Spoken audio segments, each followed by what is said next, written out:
नमस्कार, मैं राजीव वर्मा पूर्वज श्री राम के सीरीज में आप सभी का स्वागत करता हूं। आज हम श्री राम के पूर्वजों की 39वीं पीढ़ी के नेतृत्वकर्ता महाराज दशरथ के विषय में चर्चा को और आगे बढ़ाएंगे और देखेंगे कि जब महर्षि विश्वामित्र के साथ श्री राम जनकपुरी पहुंचे और स्वयंवर में धनुष भंग किया तो इसकी सूचना महाराज दशरथ को कैसे पहुंची।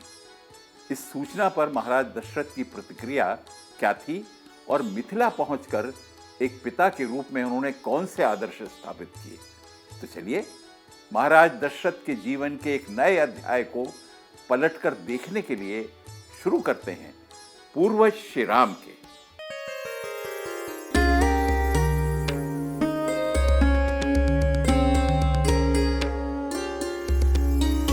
राष्ट्र के रक्षक हैं वो, विश्व के वो पथ प्रदर्शक, सत्य जिनके है धरोहर, सूर्य के हैं वो उपासक।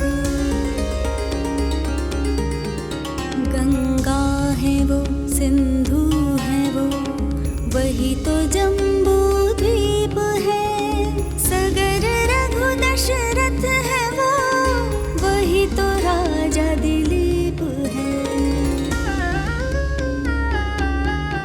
निर्माता भारत वर्ष के, शासक अयोध्या धाम के, इक्ष्वाकु सूर्यवंशी, पूर्वज श्री राम के। श्री राम के, श्री राम के, पूर्वज श्री राम के।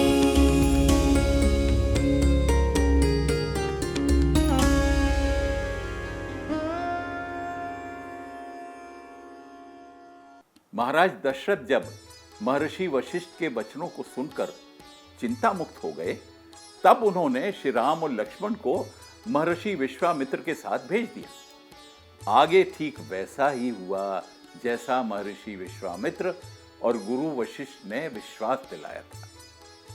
श्री राम ने मारीच और सुबाहु को मारकर महर्षि विश्वामित्र के अनुष्ठान को पूर्ण करने में सहायता की। इसके पश्चात महर्षि विश्वामित्र श्री राम को लेकर जनकपुरी पहुंचे, जहां महाराज जनक की पुत्री सीता के विवाह हेतु स्वयंवर रचा गया था। स्वयंवर में धनुष को तोड़कर श्री राम ने अपनी योग्यता सिद्ध कर दी कि वे जनक नंदिनी से विवाह कर सकते हैं।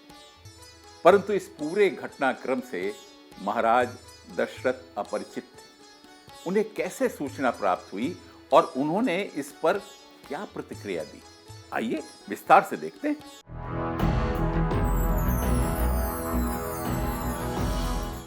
जनकपुरी में आयोजित सीता स्वयंवर में महाराज दशरथ के पुत्र श्री राम के अतिरिक्त कई राजा उपस्थित थे, परंतु कोई धनुष भंग भी नहीं कर पाया था।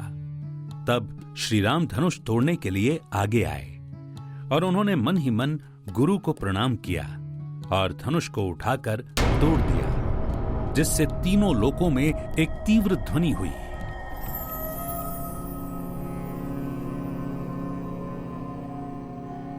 हरे भुवन घोर कठोर रव रवि बाजी तजी मारगु चले, चिक्करहि दिग्गज डोल मही अहि कोल, कूरुम कल मले, सुर असुर मुनि कर कान दीन है, सकल निकल विचारहि, को दंड खंड उराम तुलसी, जयति बचन उचारहि, जयति बचन उचारहि, जयति बचन उचारहि।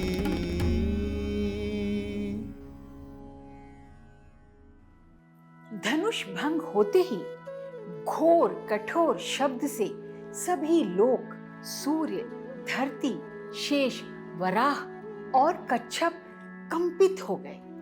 देवता, राक्षस और मुनि कानों पर हाथ रखकर व्याकुल होने लगे। तुलसीदास जी कहते हैं कि जब सभी को यह विश्वास हो गया कि श्री राम ने धनुष को तोड़ दिया है, तब सभी श्री राम जी की जय बोलने लगे। श्री रामचरितमानस में धनुष भंग का यह वर्णन अद्भुत है। इसके बाद जनक नंदिनी सीता ने श्री राम को जयमाला पहनाई। सभी प्रसन्न थे, लेकिन तभी वहां परशुराम का आगमन हो जाता है। रामचरितमानस में धनुष भंग के बाद परशुराम आ जाते हैं, लेकिन वाल्मीकि रामायण में इस प्रसंग को अलग तरीके से दिया गया है। वहां धनुष टूटने के बाद परशुराम नहीं आते, बल्कि महाराज दशरथ को बुलावा भेजा जाता है। वाल्मीकि रामायण के बाल कांड के 17वें सर्ग में इसका वर्णन आता है। वहां कहा गया है कि जब प्रत्यंचा चढ़ाकर श्री राम ने धनुष खींचा तो वो टूट गया और बड़ी भारी ध्वनि हुई, जिससे विश्वामित्र, राजा जनक और दोनों राजकुमारों के अतिरिक्त सभी स्तब्ध हो गए। जब सब शांत हुआ तो महाराज जनक ने महर्षि विश्वामित्र से कहा कि भगवान दृष्टवीर्यो में रामो दशरथात्मजः, अतः हे भगवान, मैंने महाराज दशरथ के पुत्र श्री राम का पराक्रम देख लिया है। मेरा संकल्प पूर्ण हो गया है। यहाँ देखने वाली बात है कि यहाँ महाराज जनक ने श्री राम को दशरथ पुत्र कहा है और आगे कहा है कि मैं अब अपनी पुत्री सीता को श्री राम को दूंगा। अर्थात वे यह कह रहे हैं कि वे ऐसा करेंगे, लेकिन अभी नहीं। वे ऐसा क्यों कह रहे हैं, इसका उत्तर हमें अगले श्लोक में मिलता है, जब वे कहते हैं कि हे ब्रह्मन, अब आपकी अनुमति से मेरे मंत्री शीघ्रता से रथों के द्वारा अयोध्या को जाएं और राजा दशरथ को विनय पूर्वक सूचित करें कि मेरी पुत्री का विवाह होने वाला है और उन्हें मेरे नगर में लिवा लाएं। साथ ही महाराज दशरथ को यह भी बताएं कि उनके दोनों पुत्र यहाँ मुनि द्वारा संरक्षित हैं। महाराज जनक के इस प्रस्ताव में महाराज दशरथ के विषय में कई बातें स्पष्ट होती हैं। पहली बात तो ये कि महाराज दशरथ की अनुपस्थिति में श्री राम और सीता का विवाह होना संभव नहीं था, और ऐसा केवल इसलिए नहीं है कि वे श्री राम के पिता हैं, वरन उनका प्रभाव इतना है कि जनक अपनी पुत्री के विवाह से पूर्व महाराज दशरथ को आमंत्रित करना चाहते हैं।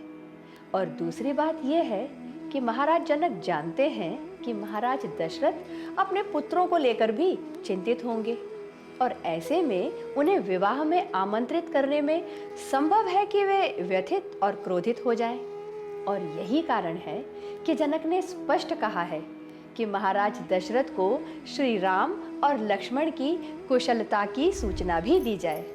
महाराज जनक के कहे अनुसार दूत अयोध्या पहुंचते हैं और अत्यधिक सधे हुए शब्दों में महाराज दशरथ को सूचित करते हैं कि महाराज जनक ने आपकी कुशलता को बार बार पूछते हुए कहा है कि महाराज को ज्ञात ही होगा कि महाराज जनक ने पुत्री सीता के स्वयंवर का प्रण लिया था। उसमें महर्षि विश्वामित्र के साथ स्वेच्छा से आए श्री राम और लक्ष्मण सम्मिलित हुए और श्री राम ने जन समुदाय के समक्ष धनुष भंग किया है। यहाँ दूत की भाषा बताती है कि महाराज दशरथ का प्रभाव कितना अधिक था। दूत स्पष्ट करता है कि श्री राम स्वेच्छा से मुनि के साथ पधारे और उन्होंने सभी के समक्ष धनुष तोड़ा है, न कि किसी भी प्रकार से छुपा के। आइए आगे महाराज दशरथ की प्रतिक्रिया को जानते हैं, क्योंकि उसमें महाराज दशरथ का एक अलग रूप दिखाई देगा।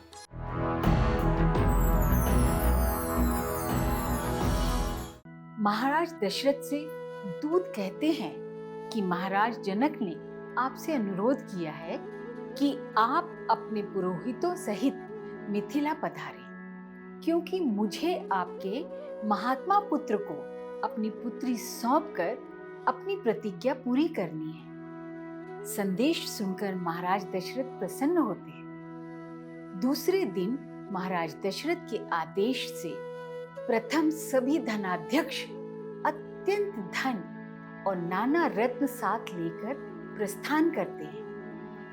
इसके पश्चात महर्षि वशिष्ठ, वामदेव, जाबाली, कश्यप, दीर्घायु मार्कंडे ऋषि और कात्यायन आदि ब्राह्मणों को सम्मान सहित आगे किया जाता है, और अंत में चतुरंगिनी सेना सहित रथ पर सवार होकर महाराज दशरथ प्रस्थान करते हैं। महाराज दशरथ द्वारा मिथिला प्रस्थान के लिए सभी का जो क्रम निर्धारित किया गया है वो अद्भुत है। सर्वप्रथम धनाध्यक्ष जाएंगे जो उनके धन बल को प्रदर्शित करेंगे।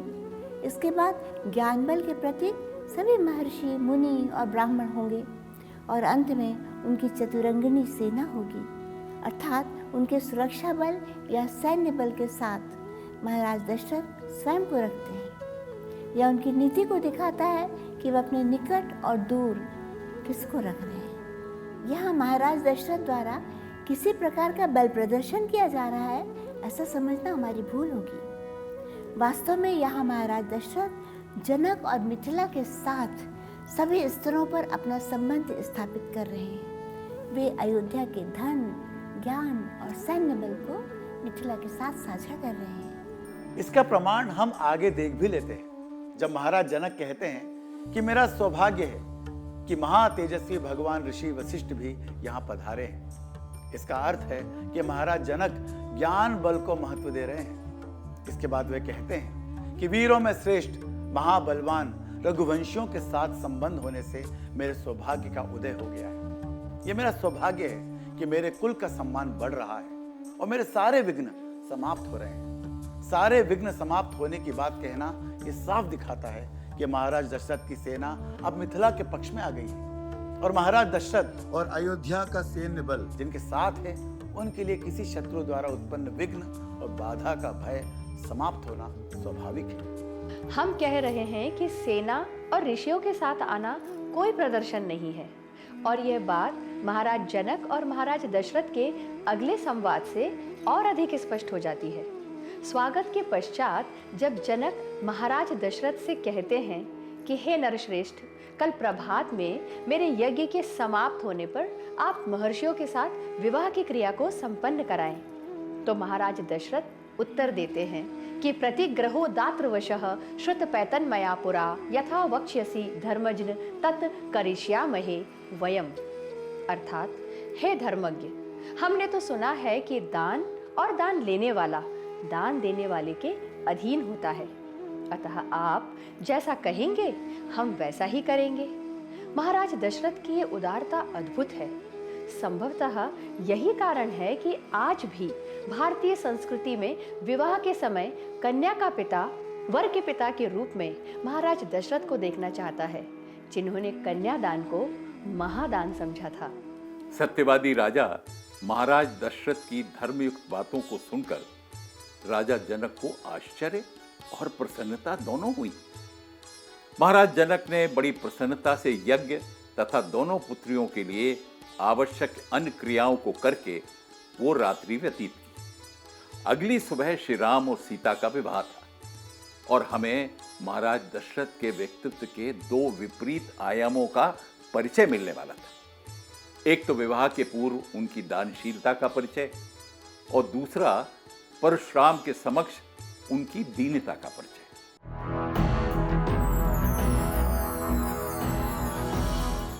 महाराज दशरथ गुरु वशिष्ठ और अन्य ऋषियों के साथ महाराज जनक के समक्ष थे। इसके बाद महाराज दशरथ की प्रार्थना पर प्रथम महर्षि वशिष्ठ इक्ष्वाकु वंश का परिचय देते हैं और इसके पश्चात महाराज जनक के वंश का परिचय दिया जाता है। इसके बाद श्री राम और लक्ष्मण के साथ भरत और शत्रुघ्न का विवाह कुशध्वज की पुत्रियों से तय हुआ। अंततः ऋषियों के उपदेशानुसार विवाह का समय निश्चित कर दिया गया और महाराज दशरथ और जनक अपने विश्राम स्थल की ओर चले गए। सभी पुत्रों का विवाह संपन्न होने के पूर्व भी महाराज दशरथ विधि पूर्वक जो कार्य कर रहे हैं उनका वर्णन आवश्यक है। वर्णन आता है कि महाराज दशरथ ने पुत्रों के विवाह के पूर्व प्रत्येक पुत्र के नाम पर हजारों गायों का दान किया।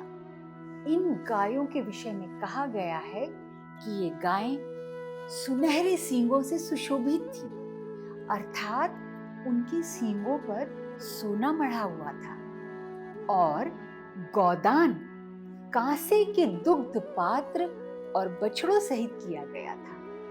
इतना ही नहीं, महाराज दशरथ ने पुत्रों के नाम पर ब्राह्मणों को धन का दान भी किया था।